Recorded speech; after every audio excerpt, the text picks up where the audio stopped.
On February 20th, Representative Ted Poe met with a group of nearly 40 pastors and other members of the faith community in an effort to brainstorm how the faith community can better raise awareness about human trafficking.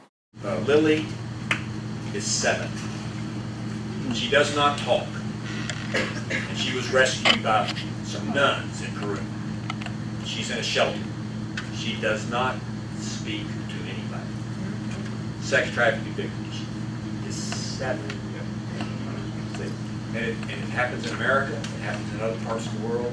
It's all about people, and then aren't we in the people business? Yes. Right. We got a local group of pastors and concerned people in the faith community together to talk about the specific issue of human sex trafficking into the United States and in the United States. Primarily minor girls being trafficked throughout the country, minor girls brought into the country.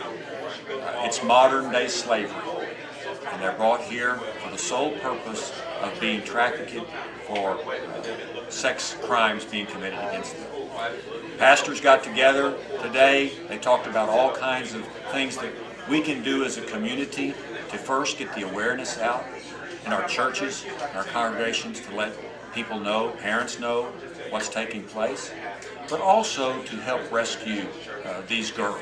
They are victims of crime. They are not criminals, so we want to make sure that we treat them as victims, find places for them to house those individuals, and we also want to make sure the perpetrators and the people involved in the crime itself, the child abusers, are prosecuted for those crimes.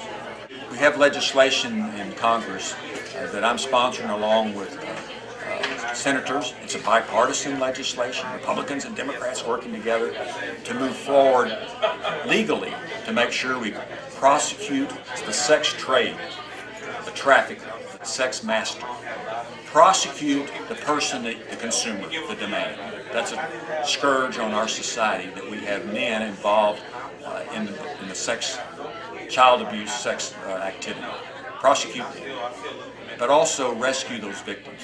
Treat those girls, those juveniles, not as delinquents, not as prostitutes, but victims, and find housing for them. The way we're going to pay for this is, of course, we're going to make that the consumer, the demand, the child abuser, and the trafficker, when they're captured, they not only go to prison, but they pay huge fines that go into a fund to help find shelters for these girls. With the good news for HCN, I'm Anthony Turner.